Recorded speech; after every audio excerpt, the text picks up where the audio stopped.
Você já ouviu aquela história da MG-42, né? A tal Serra Elétrica da Morte. Aquele barulho de rasgar pano que gelava o sangue dos soldados aliados.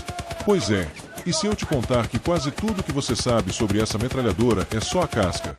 Que o verdadeiro pesadelo não estava no staccato das rajadas, mas em algo muito mais frio, calculado e genial?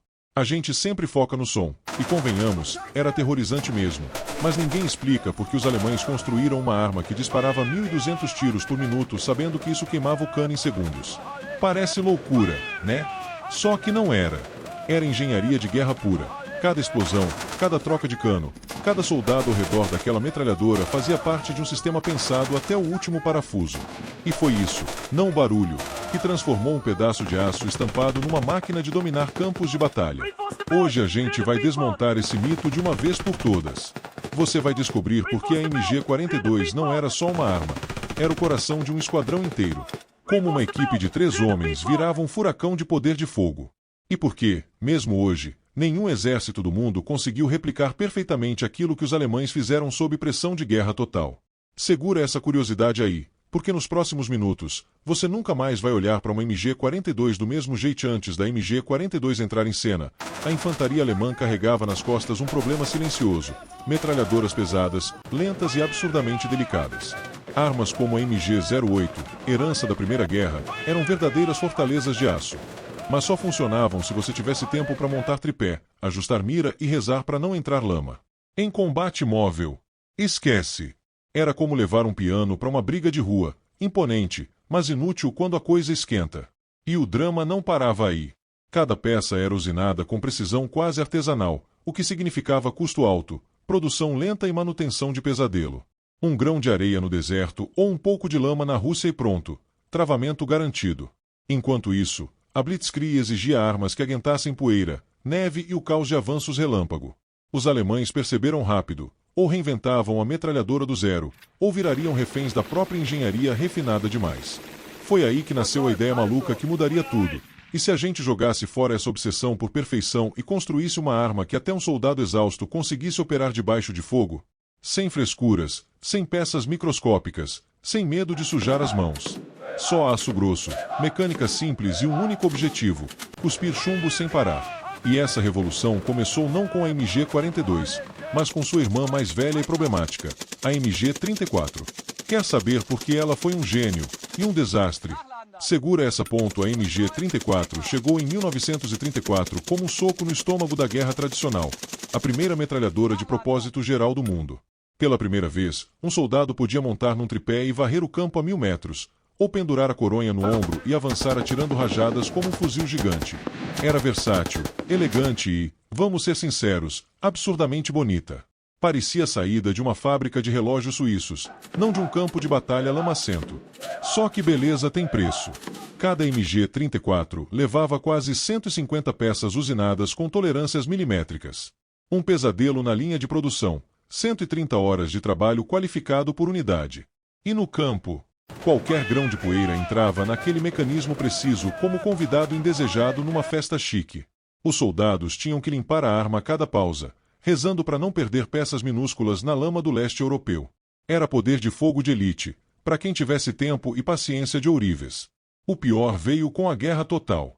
Enquanto a Wehrmacht avançava pela Rússia, as fábricas não conseguiam repor as perdas. Cada MG-34 destruída era uma tragédia logística. Hitler ficou furioso. Precisamos de uma arma que um camponês possa montar com as mãos sujas. E foi esse grito de desespero que abriu caminho para algo mais brutal, mais simples, e muito, muito mais eficiente. Algo que jogasse fora o requinte e abraçasse a sujeira da guerra de verdade.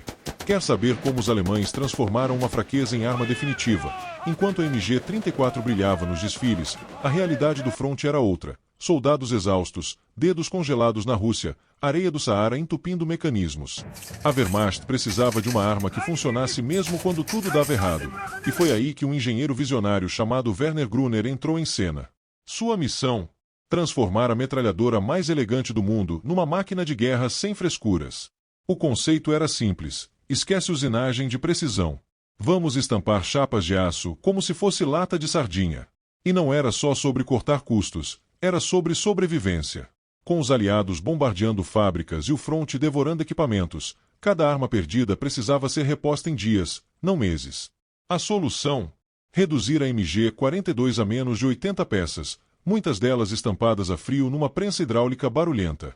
O resultado era quase ofensivo para engenheiros puristas, uma arma que parecia ter saído de uma oficina de fundo de quintal, mas que disparava rajadas de tiros com uma cadência que soava como rasgar pano, e que, ironicamente, era mais confiável que sua irmã refinada. Mas o verdadeiro golpe de mestre veio no detalhe que ninguém esperava: o cano trocável em 3 segundos. Sim, a MG-42 superaquecia rápido com aquelas rajadas furiosas de 1.200 tiros por minuto. Mas em vez de ver isso como defeito, os alemães transformaram em vantagem tática. O atirador aprendia a disparar em explosões curtas e letais, enquanto o auxiliar já segurava o cano reserva quente.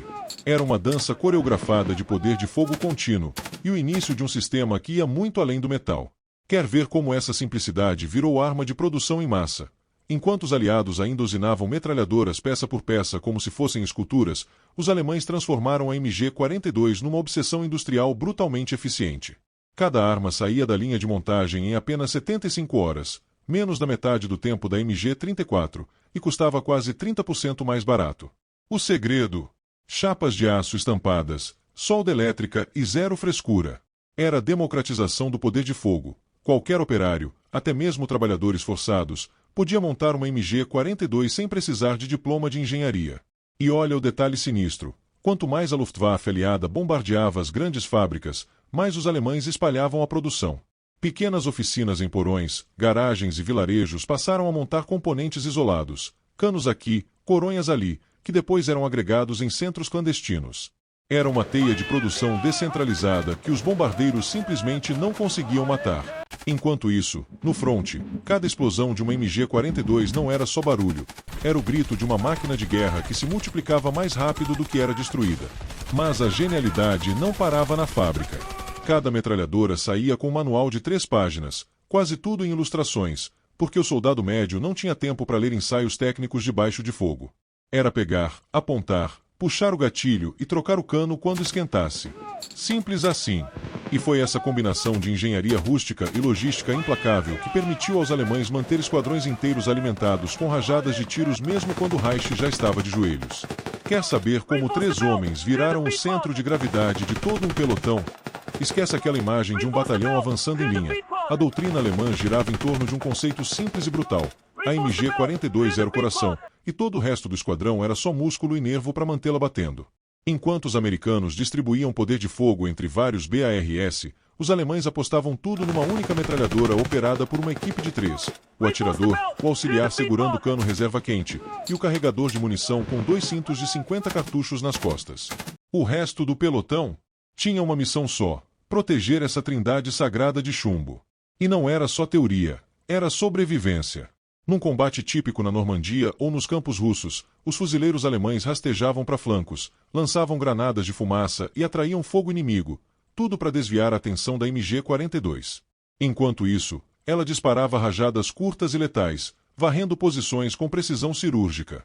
Um esquadrão alemão médio com apenas 10 homens conseguia projetar mais poder de fogo contínuo que um pelotão inteiro de 30 soldados aliados. Era simetria pura, poucos homens, uma arma e uma disciplina tática que transformava cada explosão de tiros numa armadilha mortal. Mas o pulo do gato estava na mobilidade. Quando o inimigo finalmente localizava a posição da metralhadora, a equipe já estava desmontando e recuando 50 metros para trás, enquanto os fuzileiros cobriam com fogo de supressão. Em minutos, a MG-42 renascia numa nova posição, disparando outra rajada de tiros que parecia vir do nada. Era uma coreografia de morte ensaiada até na exaustão. E essa dança só funcionava porque cada soldado sabia seu papel como se fosse instinto. Quer descobrir qual era o hardware secreto que transformava essa metralhadora portátil num monstro de longo alcance? Coloca a MG-42 num tripé Lafette e de repente aquela metralhadora portátil vira outra arma completamente diferente. Esquece o conceito de arma leve, montada nesse tripé de aço fundido, com ajustes milimétricos de elevação e azimuth, ela se transformava num sistema de supressão de longo alcance capaz de varrer um campo inteiro com precisão quase artilharia. E o detalhe mais sinistro: o Lafette tinha um mecanismo de fogo de busca que permitia ao atirador pré-ajustar zonas de impacto e varrer automaticamente uma área específica. tipo um cortador de grama mortal programado para ceifar vidas. A mágica acontecia nos controles de tração e elevação, que absorviam parte do recuo feroz da MG-42 e permitiam rajadas longas sem perder o ponto de mira. Enquanto metralhadoras aliadas precisavam ser reajustadas a cada explosão de tiros, a equipe alemã mantinha o fogo preciso por minutos seguidos. Um esquadrão bem posicionado podia bloquear uma estrada inteira, um vale ou uma praia com um único lafete, e foi exatamente isso que aconteceu no dia D, quando posições alemãs com MG-42 montadas no tripé transformaram setores inteiros da Normandia em matadouros silenciosos antes mesmo dos primeiros soldados tocarem a areia. E olha o detalhe que poucos contam: o lafete não era um acessório, era parte do sistema desde o projeto. Os alemães treinavam equipes inteiras para montar o tripé cegamente, de joelhos, sob fogo. Em 20 segundos a arma estava pronta para fogo indireto a 1.500 metros. Era uma filosofia de combate inteira embutida num pedaço de metal. Não se tratava de atirar mais, mas de atirar com inteligência tática. E essa obsessão por sistemas completos, não só por armas isoladas, é que deixou os aliados de cabelo em pé. Quer saber por que até hoje ninguém superou essa engenharia? Quando a guerra acabou, os aliados correram para desmontar, fotografar e copiar a MG-42, mas tropeçaram num problema inesperado. Era fácil roubar o desenho, impossível roubar a doutrina. Os americanos tentaram com a M60, os britânicos com a MAG, mas nenhuma conseguia replicar aquele equilíbrio brutal entre simplicidade, cadência e integração tática. A M60, por exemplo, herdou o conceito de cano trocável, mas esqueceu que o segredo não estava na arma sozinha, e sim na equipe treinada para operá-la como um só organismo. Resultado: metralhadoras inspiradas na MG-42 viraram pesos mortos nas costas dos soldados. Mas os alemães nunca deixaram o legado morrer. Em 1958, a Rheinmetall relançou a alma da MG-42 com um upgrade silencioso, a MG-3. Mesmo calibre da OTAN, 7,62 multiplicação 51, mesmo sistema de estampagem, mesma cadência alucinante de 1.100 tiros por minuto. Até hoje, ela equipa exércitos na Alemanha, Turquia, Paquistão e dezenas de outros países, disparando em conflitos que nem existiam quando Werner Gruner desenhou o primeiro protótipo. E não para por aí. A Iugoslávia fez sua própria cópia quase idêntica, a M53, provando que o DNA da MG-42 era tão forte que atravessava até fronteiras ideológicas da Guerra Fria. E o mais irônico: enquanto exércitos modernos apostam em fuzis de assalto modulares e drones, o conceito central da MG-42 permanece intocado. Uma única arma, operada por uma equipe mínima, capaz de dominar um campo de batalha inteiro. Do Afeganistão às ruas de Mariupol, metralhadoras de propósito geral continuam sendo o alicerce do poder de fogo terrestre, e todas carregam, direta ou indiretamente, o sangue daquela máquina de aço estampado nascida na desesperança do Reich agonizante. A MG-42 não foi apenas uma arma de guerra. Foi a última lição de engenharia que o século XX nunca esqueceu. E agora, antes de fecharmos, deixa eu te perguntar uma coisa. E aí, ainda acha que a MG-42 era só aquele barulho de serra elétrica que a gente vê em filmes? Agora você sabe a verdade. O som era só o cartão de visitas. O pesadelo de verdade estava na engenharia sem piedade, na produção em massa que resistia a bombardeios, e na doutrina tática que transformava 3 homens numa fortaleza ambulante de poder de fogo. A MG-42 não vencia a batalha sozinha. Ela vencia porque cada parafuso, cada soldado e cada rajada faziam parte de um sistema pensado para funcionar mesmo quando o mundo desmoronava ao redor. Então me conta nos comentários: se você estivesse na pele de um soldado aliado avançando por um campo francês em 1944 e ouvisse aquele barulho rasgando o ar, o que faria primeiro? Mergulharia na lama? Correria para trás? Ou tentaria flanquear sabendo que um erro de cálculo significava virar alvo de uma equipe treinada para matar em segundos? Esse debate está rolando lá embaixo, e eu quero ver sua resposta. E olha, se você curtiu desmontar mitos de guerra com essa profundidade, imagina o que vem por aí. Já temos roteiros prontos sobre o Panzerfaust que destruiu tanques soviéticos com tubo de foguete caseiros, e o morteiro Granawerfer que virou o terror silencioso dos bunkers do Atlântico. Mas esses vídeos só saem se o canal continuar crescendo. Então se inscreve agora, ativa o sininho e não deixe esse conteúdo morrer na timeline de alguém que não entende nada de história militar de verdade. Porque no final das contas, a MG-42 ensinou uma lição que vai muito além da guerra. Simplicidade bem pensada sempre vence complexidade frágil. E isso serve para a vida inteira.